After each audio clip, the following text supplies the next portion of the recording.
A defiant former President Donald Trump turned himself in to be arrested and arraigned for a third time. Now, inside the Washington, D.C. courtroom, this is how it went down. The whole thing lasted less than half an hour. Trump pled not guilty to all 4 charges related to the disruption of peaceful transfer of power.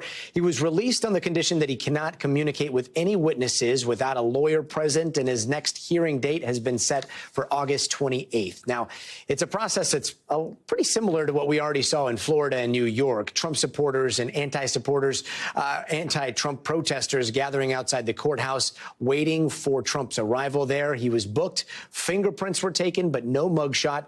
And after all of it, saying to reporters before heading back to New Jersey, this. This is not the place that I left. It's a very sad thing to see it. When you look at what's happening, this is a persecution of a political opponent. This was never supposed to happen in America. And while this arraignment was going on, the Trump campaign was hard at work sending out fundraising emails like this one in real time. Trump posting on his social media site that he just needs one more indictment to ensure his 2024 election, and writing in all caps, quote, "It is a great honor because I am being arrested for you."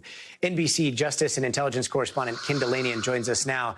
Ken, this was the first time we saw Trump get arraigned. Anything different this time than what we saw in Florida or in Manhattan?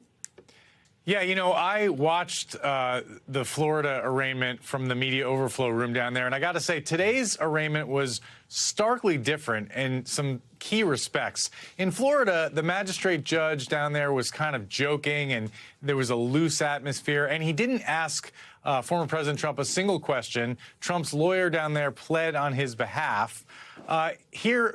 Today in Washington, much different situation. It was a very tense, very stern atmosphere. The magistrate judge questioned Mr. Trump closely, asking him the standard questions that a defendant is asked at a typical arraignment. Do you understand the charges against you? You know, first of all, state your name and your date of birth. And he pled not guilty in his own voice. You know, it was essentially a colloquy between him and the magistrate judge throughout much of that hearing, which was much different. You know, there was nothing light about the atmosphere at all. And she very clearly told him the conditions of his release, including that he should not commit a crime while free. And she also added an unusual admonition that lawyers who practice in D.C. hadn't heard. It says is not normally given to a defendant, which is you should not be tampering with witnesses or trying to intimidate any witnesses or jurors in this case, Gadi. And Ken, it's interesting to hear who else was in that courtroom, like some of the January 6th officers, some of the judges who have tried other January 6th trials, all of them seemingly there to watch. Why? Well, because, for example, those officers, they hold Donald Trump responsible for what happened to them on January 6th. So they consider themselves crime victims and have an interest in this trial for that reason. But, you know, that can cut both ways, Gadi. Look, everybody knows that D.C. is a town that voted overwhelmingly against former President Donald Trump. And, you know, there are Trump supporters who are going to say that the presence of those officers in the courtroom and other judges was unseemly and added to the notion that, you know, Donald Trump can't get a fair trial in Washington. That's certainly what his lawyers are arguing. But in terms of the court personnel and the lawyers and the prosecutors, it was all business today. And Trump is really campaigning on this. He is raising pretty massive amounts of money on it. Do you think that the DOJ expected that going into this? I absolutely do, and we should say this wasn't the DOJ's decision. This was the decision of the special counsel's office, which is independent from the DOJ and has an office away from the DOJ. They are briefing Attorney General Merrick Garland regularly about this case, and Merrick Garland had a chance to block this indictment, but he didn't. But look, prosecutors absolutely, at this point in time, having seen this movie for years and years, they know exactly how Donald Trump was going to react to this. And what my sense of what they're doing is they're trying to put aside the noise and get these cases to trial as soon as possible before the election. But that's going to be a challenge. And Biden and Trump are going head to head in polls right now. Do you think that 2024 is going to be a referendum on Donald Trump or on Joe Biden? Well, that depends on whether Mr. Trump wins the Republican nomination. Right now, he's leading. If Georgia happens, he's soon to be under 4 criminal indictments. It remains to be seen whether the Republican electorate at any point decides maybe that's not the best person to nominate to go up against Joe Biden. But right now, it seems like he's headed for the nomination. And in that case, it absolutely would be a referendum on Mr. Trump and also the criminal cases, because if he's elected president and these federal cases are not adjudicated, he would have the power to make them go away, Gadi. And we're starting to see the GOP presidential field splitting into factions a little bit. The anti-Trump camp, the Trump sympathizers. There's Mike Pence, who is now distancing himself from the former president, his former boss. He's got merch out now saying that he is too honest. You've got others that are already saying that they would pardon Trump. How do you see all this shaking out? So in the Pence, he's too honest, is a reference to something that Trump allegedly said to Mr. Pence on the phone when he was trying to get him to stop the certification of the votes. And that's actually quite a damning statement that's included in the indictment, because it suggests a consciousness of guilt. It suggests that Donald Trump knew he was breaking the law. So Mike Pence has really evolved on this. When these cases were first, it was first contemplated that Trump could be indicted, Pence was saying that's a great tragedy. This wasn't a criminal justice matter. He's now saying Donald Trump asked me to steal the election. Now, that it may be in part, he's not doing very well in the polls, and he's kind of looking for a new direction. Chris Christie, Asa Hutchinson also attacking Trump, but most Republicans are not. They are defending Trump and criticizing the justice system, and that's where most of the Republican electorate appears to be right now, very deeply suspicious of the FBI and the special counsel, and not prepared to believe these criminal allegations against Mr. Trump, Gadi. Ken Delanian, thanks so much. And this is not Trump's only legal problem right now, from his criminal charge in New York to now 2 federal cases, one in Florida, the second in Washington, D.C. He is also expected to be arraigned for a second time in the classified documents case over in Florida next week. It is hard to keep straight, so NBC's Noah Pransky is laying all of it out. Let's cut through all the noise on the Trump indictments and sort out what charges he faces from each state. First, New York. The charge, falsifying business records to conceal another crime. A grand jury made up of 23 Manhattan residents chosen at random indicted the former president for his alleged involvement in hush money payments to adult film star Stormy Daniels in 2016, then concealing it to prevent the news from damaging his presidential campaign. Falsification is usually a misdemeanor crime, but Manhattan DA Alvin Bragg elevated it to a felony because he says it was done to cover up other crimes. In this case, state and federal election laws in order to deceive American voters. Trump and his attorneys denied the accusations. There were no facts in there. I mean, normally in an indictment, you have alleged facts. Then came Florida, the documents case. Among the criminal charges, conspiring to obstruct justice. It was federal prosecutors this time, with a hefty, detailed filing alleging the former president hoarded classified documents containing national military and nuclear secrets, shared them with friends who had no security clearance, then conspired to hide and conceal some of them from a federal grand jury. The former president again denied the charges. The baseless indictment of me by the Biden administration's weaponized Department of Injustice will go down as among the most horrific abuses of power in the history of our country. Last week, prosecutors added additional charges to the Florida case, including an accusation that Trump tried to alter, destroy, mutilate, or conceal evidence by allegedly asking for security video to be deleted after investigators requested it. Then indictment number 3 came out of Washington, D.C. Tuesday, and it may be the most serious one yet. It's been described as the January 6th case, but it's really about the entire period after the 2020 election. Criminal charges include conspiracy to defraud the United States. Outside counsel Jack Smith wrote in a scathing indictment, the purpose of the conspiracy was to overturn the legitimate results of the 2020 presidential election by using knowingly false claims of election fraud. He went on with great detail to describe how the former president allegedly deliberately disregarded the truth, was determined to stay in power, and developed criminal plans to defeat the federal government. Trump called the indictment fake, and his attorneys have suggested his actions were protected by the Constitution. Oh yeah, there's also that Georgia investigation where the Fulton County District Attorney says to expect a 4th indictment no later than September 1st. Prosecutors have said that the recommendations from the grand jury made up of 23 Georgians relate to criminal interference in the administration of Georgia's 2020 general election. Remember that Trump call to Georgia Secretary of State Brett Raffensperger, seemingly asking him to change the vote count? I just want to find 11,780 votes. Trump has denied wrongdoing and any pressure campaign in Georgia and called this investigation as well a political witch hunt. One thing we do know for sure is that the Constitution does not prohibit an indicted candidate from running for president, or even a convicted one. Noah Pransky, thanks for that breakdown. So let's go now to NBC's Danny Savalos with more of a breakdown here. Danny, the next court date here is August 28th. I know Jack Smith has been talking about a speedy trial. How soon could we see any of these cases go into trial? Any of them? Well, it's hard to say on any of them, but realistically, we're not going to see any of these go to trial until next year. And you might find people who disagree with me, but we already know at least that the Mar-a-Lago case is not going until May of next year, even though the government wanted a trial date in December. But that's the government. Government is aggressive. They push, push, and push. And a speedy trial helps the government in the Mar-a-Lago case. It helps the government in today's case. That's why there's a little bit of irony there that it's Jack Smith saying we will seek a speedy trial. The Speedy Trial Act is designed to protect the defendant. It's the defendant who can waive it, but the defendant's only entitled to a speedy trial. The defendant is not statutorily entitled to a super delayed trial. So really in federal court, these cases move really quickly. They go to trial, maybe not in 70 days for these cases, but I still think all cases trial next year. And even then, that May date for Mar-a-Lago, I don't buy it. I think that'll get pushed out too.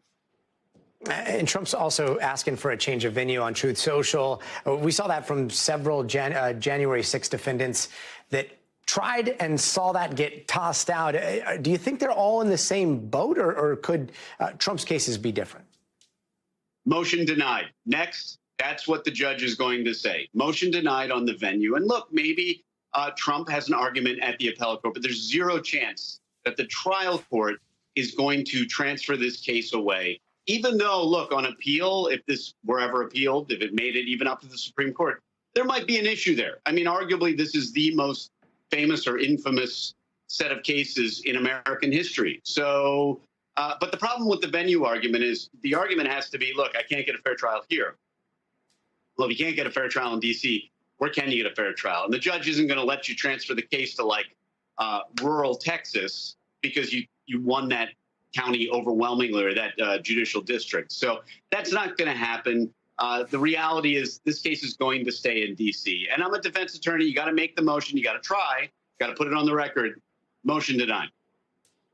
And these charges, they span 3 conspiracies, 6 co-conspirators, and 7 states. And yet so much of the defense seems to come down to First Amendment arguments. And I hate to oversimplify here, but it's kind of like this George Costanza defense. We were talking about that yesterday, but it's basically like it's not lying if you believe it in court. How effective could that be? Okay, so what you just talked about was intent. And that's a little different than the First Amendment. I mean, there are several different strands of the First Amendment defense. It might be something like, I have a right under the First Amendment to petition Congress, and that's what I was doing.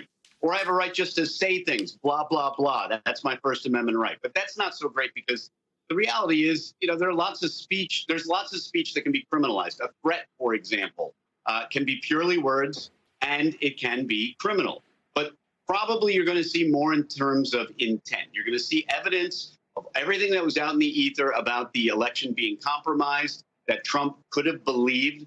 But there's also been a lot of talk about, hey, you can't really prove what exactly Trump thought. Yeah, no kidding. That's been an issue in criminal law since criminals were invented.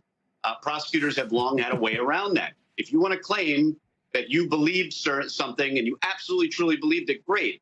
They're going to march in 11 or 12 witnesses that told you otherwise and take your chances with the jury. See if because it's not really about proving what you believed. It's about proving to a jury what the circumstantial evidence shows that you believe. So that's not going to be a defense, this absolute, you don't know what's in my mind. I'm still here. You're still here. I'm yeah. using my It cell sounds phone, like so, yeah. Thanks no to my worries. wife. Looks like had to call me while I'm on air. Thank you. Yeah, I know how that goes. It just goes in, goes out. You'll have to explain that call rejection. We really appreciate it. Our sorry to your wife. But picking back up here, Trump is obviously fundraising massively on this. I've been wanting to ask you this for days. Meanwhile, we see those legal fees also racking up like crazy. Can he write these legal fees off or pay them with campaign money, given that this seems to be like the center point of his campaign platform right now? It appears to be the case. Reportedly, it seems that the PAC money is being used to pay legal funds, and it's some percentage. There you go. You see a spike in campaign contributions. And through the PAC, it appears that he is able to pay those legal funds. I mean, obviously, it's been reported. They have to keep good books to make sure that they're doing what they're saying they're doing. But, yeah, I mean, it's pretty amazing that you can campaign and fundraise in order to pay legal fees. And the legal fees here, I mean, look, his attorneys are pretty qualified attorneys. Some of them are really good. Some like Tim Parlatore, who's been making the rounds. He's top flight. He's not on the team anymore, but he was. And I can promise you he was billing out not at court-appointed rates. Those are, pretty talented lawyers. They're expensive, and there's teams and teams of them. So, I mean, yeah, the fees are going to be through the roof. Huh. Danny Savalas, we'll let you call back the boss. Thanks so much for joining us. And we've got much more ahead. A woman escaped from a kidnapper who put her in a cinder block cell, but the FBI says the man they caught might have other victims. The woman fought for her life, beating the doors and the walls of the cell with bloodied hands. Hey there, welcome back. And here are some of the other headlines we're watching tonight. In Memphis, a man who fired shots outside of a Hebrew school that he unsuccessfully tried to storm into was officially charged with attempted second-degree murder. He was ultimately shot by a police officer and is still in the hospital. And a judge deciding today that Ken Paxton, the impeached Attorney General of Texas, will deal with his Senate trial before his securities fraud trial. Yeah, those are two separate trials. And he was impeached for allegedly abusing his office, accepting bribes, and obstructing justice. Separately, he's also facing felony charges for defrauding tech investors back in 2015. And it's been 3 months since Hollywood writers started striking, but it looks like there could be end in sight. Tomorrow, the Writers Guild and the studios will meet for the first time since the strike started. Meanwhile, SAG-AFTRA is still striking with the help of some big movie stars like Adam Sandler and Ben Stiller taken to the picket line. President Fran Drescher was also energizing the Guild on the picket line earlier today as well. Take a look. They're acting like they're mad at us and they're not talking to us, so we're not advancing in the negotiation. But I think that we have the public backing us, and workers around the world stand behind us. And don't you just hate it when you're expecting a phone call and then it turns out to be a robocall? Well, the FCC doesn't like it either. And today they fined one robocalling enterprise a record $300 million. The amount of calls that they placed, 5 billion with a B. And this wasn't the type of thrill they were expecting. A roller coaster at Cedar Point in Ohio froze near the top, and the riders had to evacuate by walking down metal stairs from about 200 feet up. Meanwhile, 2 bodies have been found in the Rio Grande near the U.S.-Mexico border in Texas. And according to Mexican authorities, at least one of them was found along a newly installed floating barrier there. The second body was found a couple of miles away. And in both cases, the cause and circumstances surrounding the deaths are still not clear. But it is adding more controversy to those buoys put in by the state of Texas. Just last week, the Department of Justice sued Texas over them. NBC's Homeland Security correspondent Julia Ainsley joins us now. Julia, so Texas Governor Greg Abbott is saying that the drowning happened before the body was near the barriers, contradicting Mexico's statement. What do we know for sure at this point about the 2 bodies that were found? Well, we know both of these migrants died from drowning trying to cross over into Texas around that Eagle Pass area, but it's unclear where exactly they perished. And what Texas is claiming is that the buoys had nothing to do with this. In fact, Governor Abbott said Mexico was, quote, flat out wrong, and that the bodies, that these people died upriver, and basically the bodies drifted into the buoys. In fact, one was found further away from the buoys and one was found within their structure. Some really terrible pictures coming out of that tonight, Gadi. But I think what we have to point out here is that even if these migrants didn't actually drown right in that river barrier that Texas put in place, it's been an argument for some time by advocates and by the Biden administration when they sued Texas over these buoys, as they said that this 1,000-foot barrier could force migrants to go through deeper, more dangerous parts of the river. They intentionally put this barrier up in the safer area to cross. So a lot of questions coming into play here tonight about exactly what happened. But one thing is clear, it's going to keep the pressure on this story and on the Texas governor to do something about those buoys. As you know, right now, that question is pending before a federal judge in Texas, Gadi. And Julia, when it comes to any type of barrier, I mean, we've seen people injured, people die on the wall or the fence, that pretty high fence. If somebody dies at the border on a barrier, is the U.S. liable?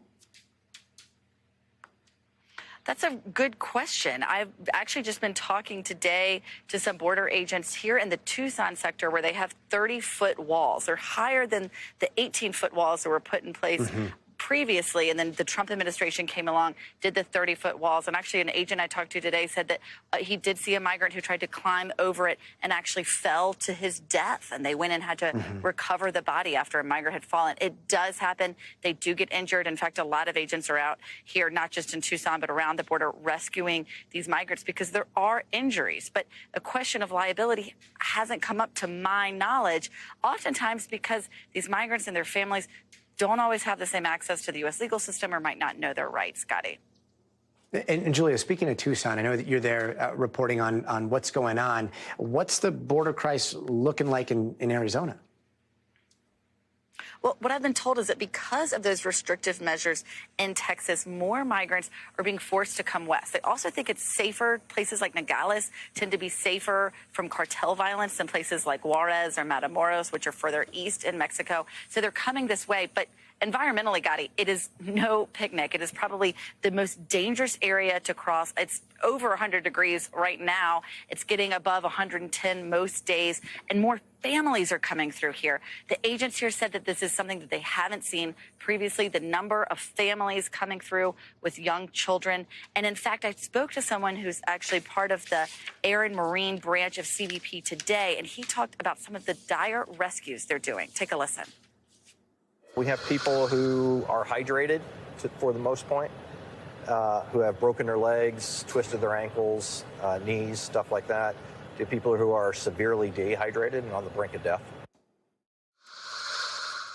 So it's one of those things. Right now, Tucson is the busiest sector, even though it's so dangerous because of the rough terrain, the mountains, and the heat. They're doing more rescues, and they also blame cartels for forcing migrants to take these remote and dangerous routes. They think it's a strategy to try to pull some Border Patrol resources away from central locations and deploy them in these remote areas in an effort to try to distract them to get more people or illicit materials across, Gadi. It's certainly an area to watch here in Tucson. And we are glad that you're doing that. Julia Ainsley, thanks so much. And now to a terrifying story out of Oregon, where a woman miraculously escaped her kidnapper after he trapped her inside that homemade cinder block cell. Now, the man accused of holding her captive was later tracked down in Nevada, but the search is far from over. The FBI is now looking for other potential victims, saying that this suspect has lived in over 10 other states and has gone by different names. So here's NBC's Aaron McLaughlin with more details. Hey there, the FBI says that this case is especially alarming, even to the most seasoned of federal investigators, adding they have reason to believe there may be even more victims. The FBI making a nationwide appeal for help, identifying any potential victims of this man, 29-year-old suspect Negasi Zuberi. The disturbing evidence uncovered to date points to an individual's ongoing an escalating pattern of violence targeting women. On Wednesday, authorities released these chilling photos of a makeshift cell they say Zuberi used to shackle a woman he allegedly kidnapped and sexually assaulted. Authorities say Zuberi's alleged victim escaped hours after being locked in the cinder block cell by punching her way through this metal screen door, leaving her hands bloodied. Then she ran out into public, flagged down the first vehicle she could find. She knew something bad was going to happen to her. According to the criminal complaint, Zuberi kidnapped the woman in mid-July after hiring her as a prostitute in Seattle. The court documents say he claimed to be an undercover police officer, even showing her a badge and placing her in handcuffs and leg irons before driving her 450 miles to his residence in Klamath Falls, Oregon. That's where the FBI says it recovered a series of chilling notes, including one called Operation Takeover that had bullet points including leave phone at home and make sure they don't have a bunch of people in their life. You don't want any type of investigation. A day after the kidnapping and the victim's escape, Zuberi was arrested in Reno, Nevada. The investigation now spanning at least 12 states, where authorities say Zuberi has previously lived using different aliases. I want to thank the brave women who fought for their lives. Now it is our turn to take their burden and fight for them. Authorities are stressing they are in the very early stages of this investigation and again believe there could be more victims. They allege Zuberi used a variety of methods to control them, including drugging their drinks and impersonating law enforcement, and that some of the encounters may have been filmed. Zuberi is facing a slew of charges, including interstate kidnapping and false imprisonment. He has not entered a plea and was assigned a temporary lawyer who had no comment. Back to you. Aaron McLaughlin, thanks so much. And coming up, Lizzo is responding to disturbing allegations from her former dancers. We're going to get to that in just a second, but first, you got to see this. A deputy in Florida had to jump onto a runaway boat, and it was going pretty fast, as you can see. So he had to, like Tom Cruise it, make that jump as the boat was going 40 miles an hour. Apparently, the driver of the boat had fallen off and was thankfully rescued. Crazy video. We'll be right back.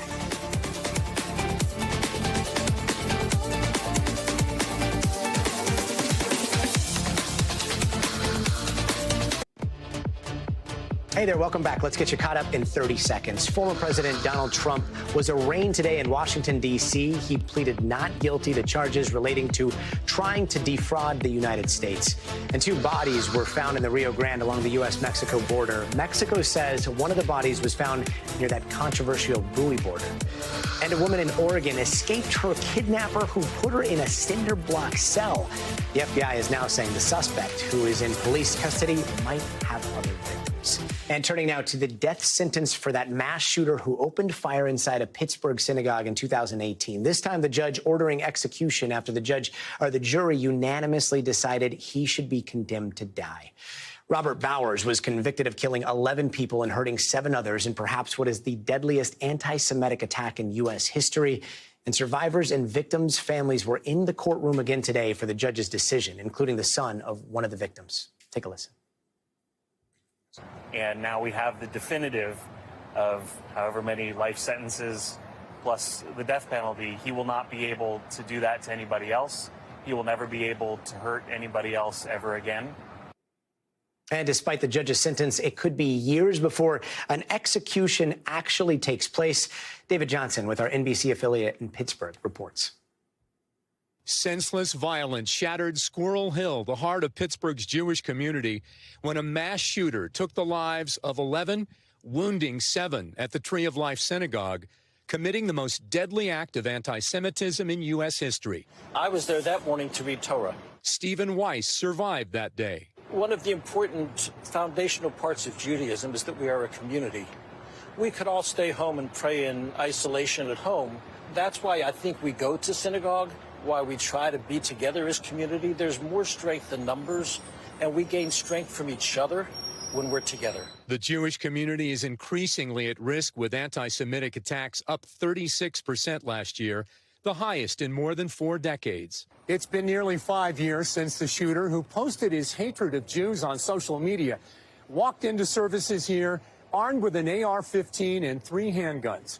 Today, his fate was finally determined. He really doesn't show any affect at all about anything that he's done. A federal judge sentenced Robert Bowers to death, though a federal moratorium on executions makes it unclear when or if he will be executed. Today in court, a killer confronted with raw emotion. One victim's son saying, "I remember pleading with God, one more hug, one more phone call." A survivor saying, "I struggle to accept that I survived and they did not." The 11 who did not: Richard Gottfried, Rose Mallinger, Jerry Rabinowitz, married couple Bernice and Sylvan Simon, Daniel Stein, Melvin Wax, Irving Younger, brothers Cecil and David Rosenthal, and Joyce Feinberg. We've been sitting in spitting distance of evil. Howard Feinberg, Joyce's son, was in court today as he had been for the 2 months of the trial. What was the mood in there like today? A bit tense. The upside is that we finally saw the monster come out in his prison garb. There's no closure because my mom's still dead. So we build from here. I can't bring her back. This community determined to move forward. We heal really through being able to continue to live our lives to the fullest. We have all been given freedom. We're all granted freedom in our life, and we can choose what we make of it. The end of the trial hopefully bringing a sense of shalom, some peace. Though it cannot heal the pain, that may come only with time and prayer. For NBC News, David Johnson, Pittsburgh. And here in Los Angeles County, we are following more reports about this agricultural quarantine, all because of this teeny tiny invasive fruit fly. And while these bugs are very, very, very small, they could cause a big threat to the state's farming industry. And officials aren't still sure how the bugs wound up in Southern California since they're from Asia. But what they do know is that they have to get control of the population fast. NBC's Miguel Almaguer has more. This is the tiny invasive fruit fly now responsible for the first ever quarantine of its kind in the Western Hemisphere. The discovery of roughly 30 tau fruit flies in the LA suburb of Stevenson Ranch prompted state officials to order the agricultural quarantine across nearly 80 square miles in Los Angeles County. We're not eating any fruit whole at the moment without looking at it first. Officials believe the fly, native to Asia, arrived here by way of a traveler who brought in uninspected produce. Hoping to stop its spread, thousands of traps have been set, and residents have been blanketed with warnings not to move any fruits or vegetables from their homes. I think this is definitely a wake-up call. You can spread pests from one area to another without knowing it, and it can cause billions of dollars in damage. The yellow and black fruit fly's discovery could pose a serious threat to the critical agriculture economy. The invasive pest, about the size of a housefly, can lay eggs in produce, deeming entire yields of crops unfit for consumption. California's $51 billion ag industry helps feed the nation and the world. Lisa Tate's family has been farming since the 1870s. One pest can take out a crop. It can take out an industry in months. So it's so important to keep pests out. Tonight, a big fight against a tiny fly. Miguel Almaguer, NBC News. Miguel, thanks. Now to the return of more soaring gas prices. Yeah, they are going up. In fact, the average price of a gallon of regular is now the highest it's been in 9 months. Sam Brock has more. This is not the kind of trend Americans wanted to welcome back into their lives. Gas prices rising once again. You might be wondering, what's going on here? It's the middle of summer. A lot of families are taking vacations and road trips, and you might think, well, that's obviously driving up demand. No, if anything, demand has dipped.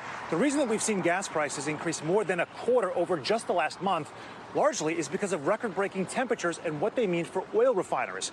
Those refineries are located largely throughout the South in states like Texas and Louisiana, and they're designed ideally to function up to 95 degrees Fahrenheit.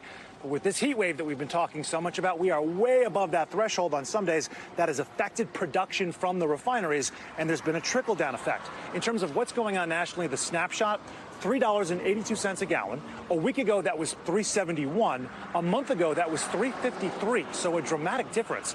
And as for the splits across the country, the most expensive gas is on the West Coast. California has over $5 a gallon at the moment. It's the only state in that rarefied air.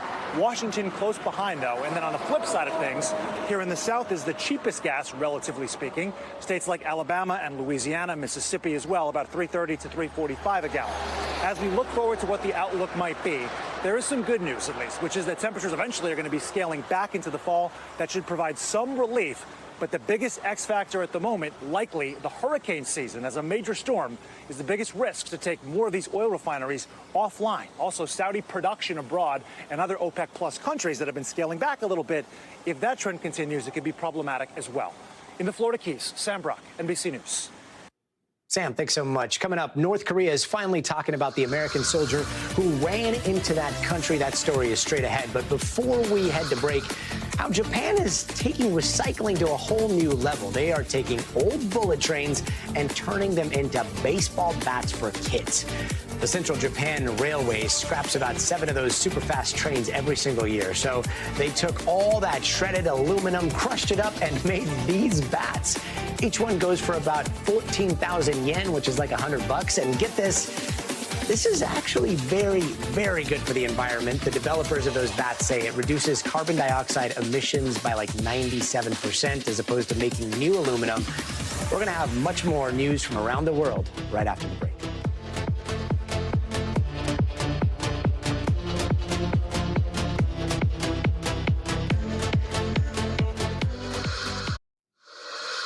Hey there, welcome back. Let's take a quick look around the world in 80 seconds. 2 U.S. Navy sailors have been arrested for allegedly spying for China.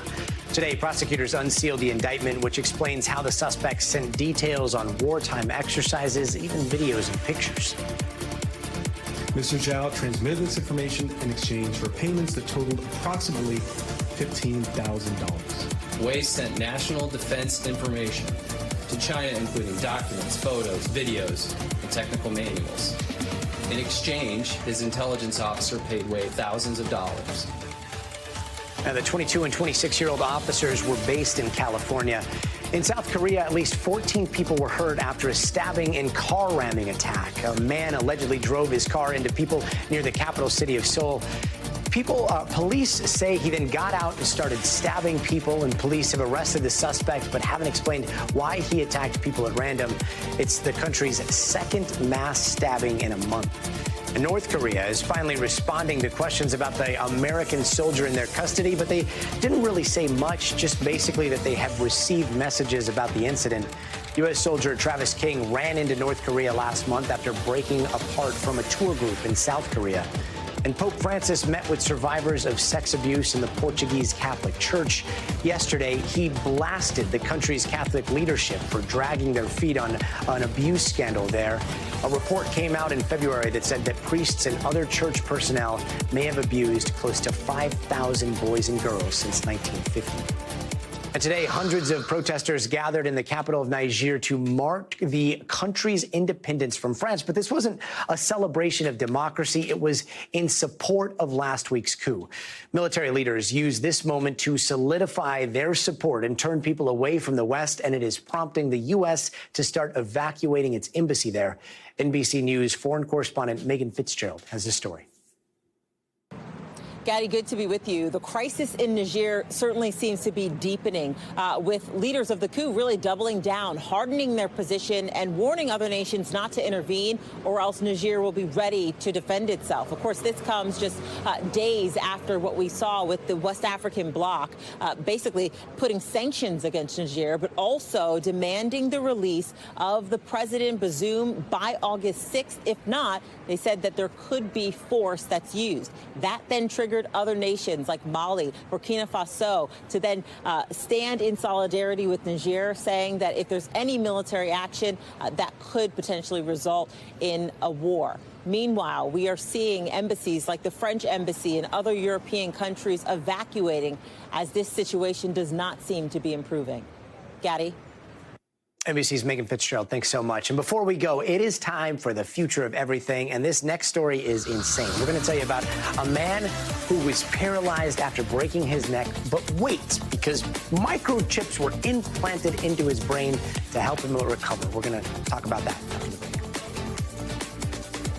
I didn't think that was possible at first. All this movement and go forward, I'm thinking maybe it is.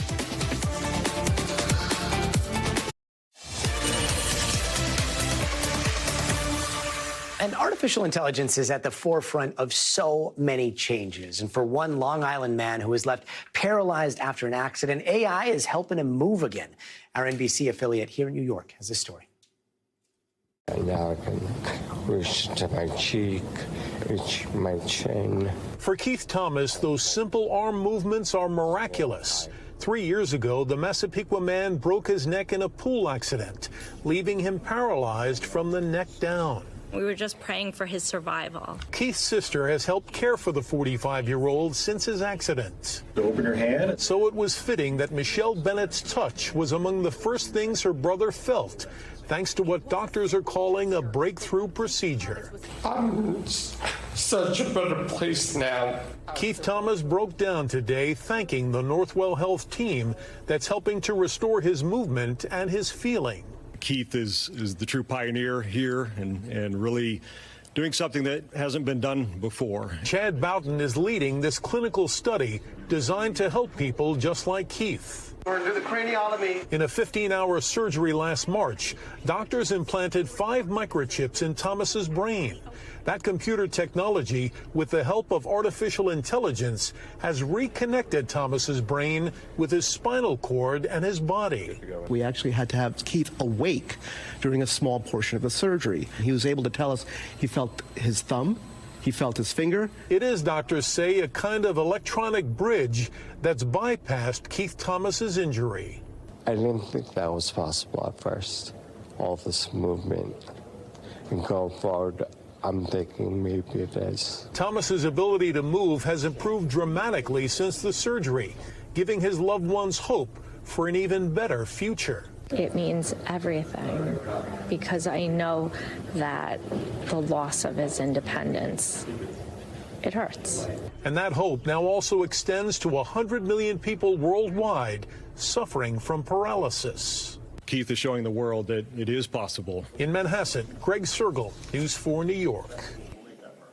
Now turning to what better way to beat the summer heat and going for a swim with a few hundred of your friends early in the morning. What started out as this weekly hobby between 2 friends quickly grew into something much, much bigger for one swim club out in Chicago. And NBC's Jesse Kirsch got a chance to join him. How are you? Good, how are you? Good, good. When it comes to morning coffee, Chicago does things differently. Welcome to Friday Morning Swim Club. Around 7 a.m. on summer Fridays, hundreds of strangers grab free cold brew and a quick dip in Lake Michigan. There's no agenda, there's no expectations. Anyone can come. Friends Andrew Glatt and Nicole Novotny started the group by accident with weekly swims in 2021. Let's just put our phones down, connect, catch up. They invited friends. Then their friends brought friends. Go! Pretty soon, people were showing up by the thousands. We come every Friday. Any regrets now that you've done it? Definitely not. Even when the weather isn't ideal, hundreds of people still showing up early on the Chicago lakefront in the morning. Dozens taking things a step further, making a splash. We met first-timers, exhilarating, frequent floaters. We left our house at 6 in the morning. Worth it? Yes. And fast friends turned best friends. Where did you meet? I would say there. This is the largest group of people with the best vibes, the most positive attitude. Creating community with simple summer fun. Jesse Kirsch, NBC News, Chicago. And next time, take your shirt off, bro. Jesse Kirsch. Amazing story. That does it for us tonight. I'm Gadi Schwartz. We'll see you tomorrow. But until then, stay tuned now. Thanks for watching our YouTube channel. Follow today's top stories and breaking news by downloading the NBC News app.